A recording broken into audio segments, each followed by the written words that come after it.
वहीं कल होने वाले वसंत पंचमी के स्नान को लेकर कुंभ मेला अधिकारी दीपक रावत से एसोसिएट एडिटर ब्रजेश श्रीवास्तव ने खास बातचीत की। इंदौर में कुंभ मेला 2021 के लिए तैयारियां पूरी तरीके से मुकम्मल हो रही हैं। इस वक्त मेला अधिकारी दीपक रावत साहब हमारे साथ मौजूद हैं। सर, 2021 हरिद्वार महाकुंभ बेहद ही महत्वपूर्ण वक्त है।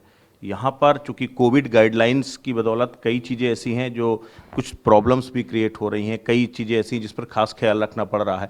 उसके बीच में मेला की तैयारियों को मुकम्मल करना कितनी बड़ी चुनौती है? ब्रजेश जी, देखिए, कुंभ का आयोजन तो अपने आप में चुनौती हमेशा ही रहती है और इस बार क्योंकि कोविड भी है तो हमारी जो चुनौती है और भी ज़्यादा है, लेकिन इसके लिए हम तैयार भी हैं। हमारी तैयारी इसमें हो भी चुकी है। मेले के जो ऐसे काम हैं जो स्थायी प्रकृति के होते हैं, ये भी सभी समाप्त हो चुके हैं। इसमें मात्र केवल फिनिशिंग टचेस का काम ही बाकी रह गया है। घाट हमने इस बार लगभग 5 किलोमीटर के नए घाट बनाए हैं। एक आस्थापथ हरिद्वार में बना है और ऋषिकेश का भी आस्थापथ में एक जगह गैप था मुनि की रेती में, उस गैप को भी भर दिया गया। एक विशाल वहाँ पे एक नया घाट बना है। हमारी जो नहर पटरी है, नहर पटरी की वाइडनिंग भी हुई है। लगभग 8 सेतु हैं जो हमारे इस दौरान बने और सभी के सभी अभी कंप्लीट भी हो चुके हैं। और अभी करंटली हमारे जो टेम्प्रेरी काम हैं, कैंपिंग के, टेम्प्रेरी अस्पतालों के या रैन बसेरों के, वो मौके पे चल रहे हैं। सबसे बड़ी बात है एसओपी तो जारी हो चुकी है, लेकिन अभी तक जो है मेले को लेकर जो अधिसूचना जारी होनी थी वो नहीं जारी हुई, जिसके कारण भी कसमकस बरकरार है कि मेला कब से आधिकारिक रूप से शुरू होगा। एक तरफ संतों के बीच में भी, खासकर अखाड़ों के बीच में भी अभी इस बात को लेकर के कसमकस है कि यहाँ पर श्रद्धालु आ पाएंगे या नहीं। वो किस तरह से इंश्योर कर रहे हैं ताकि ये सारी समस्याओं का निदान हो? देखिए, नोटिफिकेशन को लेके बड़ी जल्दी स्थिति साफ हो जाएगी। इसमें गवर्नमेंट ऑफ इंडिया से एक लेटर आई थी जिसमें ये भी कहा गया था कि उसमें बहुत सी चीज़ें कही गई थी, लेकिन ये भी कहा गया था कि इस बार क्योंकि कोविड है तो उसमें आप इस बात को भी ध्यान रखें कि कहीं अगर आप इस अवधि को कर्टेल कर सकते हैं तो उस पर भी विचार कर लिया जाए। जहाँ तक स्नानों की बात है, अभी भी हमारे 2 स्नान पहले संपन्न हो चुके हैं, उसमें ऐसी कोई दिक्कत यहाँ पे नहीं आई और सकुशल वो हुए हैं।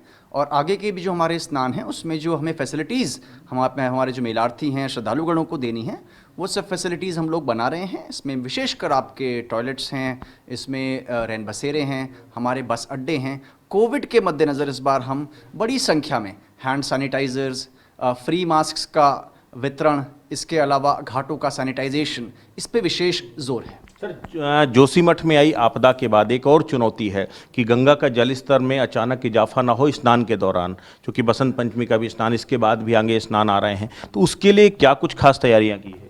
देखिए, इसमें इजाफा ऐसे अचानक नहीं होता है। इसमें मल्टीपल लेवल पे चेक्स हैं। जैसे हम हरिद्वार में हैं तो हमसे ऊपर पशुलोक बैराज है, फिर टिहरी का डैम है, श्रीनगर में भी डैम है और इसमें एक लंबी चौड़ी एक्सरसाइज होती है जिसमें मोटे तौर पे हमारा ये प्रयास रहता है कि 12,000 क्यूसेक के आसपास जो हमारा गंगा जल है वो हर की पैड़ी पे हमको मिले और जो नील धारा है उसमें 4,000 क्यूसेक के आसपास मिले, जो पर्याप्त मात्रा में रहता है। और अगर कभी कोई ऐसी, जैसा आपने बताया कि जोशीमठ में इस तरह की घटना हुई, उसकी पूरी तैयारी पहले से रहती है। इनफैक्ट हमारी पूरी डिटेल्ड एसओपीज उसकी बनी हुई है और जो हुआ भी था बीच में, जो एवलांच आया भी था ऋषिगंगा में, अभी उसका एज सच कोई प्रभाव यहाँ पे नहीं है। जो हमने परसों के स्नान में भी देखा और कल भी एक स्नान होने वाला है, उसमें भी वो नहीं दिख रहा है। महत्वपूर्ण बात यह है, ये कुंभ दिव्य हो, भव्य हो, उसके लिए जरूरी है कि श्रद्धालु भी उतने ही जो है यहाँ पर स्वच्छंद होकर के आए। लेकिन एक जो कंफ्यूजन है वो कोविड टेस्ट को लेकर के है कि जो भी श्रद्धालु यहाँ पर आएगा उसको कोविड टेस्ट की रिपोर्ट करा के यहाँ पर आना होगा।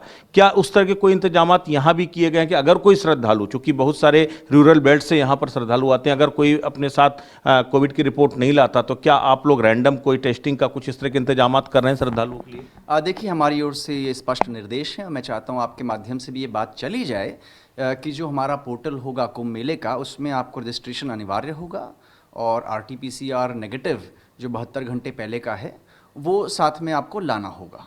और यद्यपि हम बॉर्डर्स पे कुछ रैंडम सैम्पलिंग की व्यवस्था करेंगे, लेकिन इसका ये मतलब नहीं कि सब लोग वहाँ पे बिना टेस्ट के ही आ जाएं और भीड़ वहाँ पे कर दें। तो आपसे रिक्वेस्ट होगा कि आप करा के ही आएँ टेस्ट। और पब्लिक इंटरेस्ट में ये आवश्यक भी है क्योंकि कुंभ मेला एक बहुत बड़ी मास गैदरिंग है।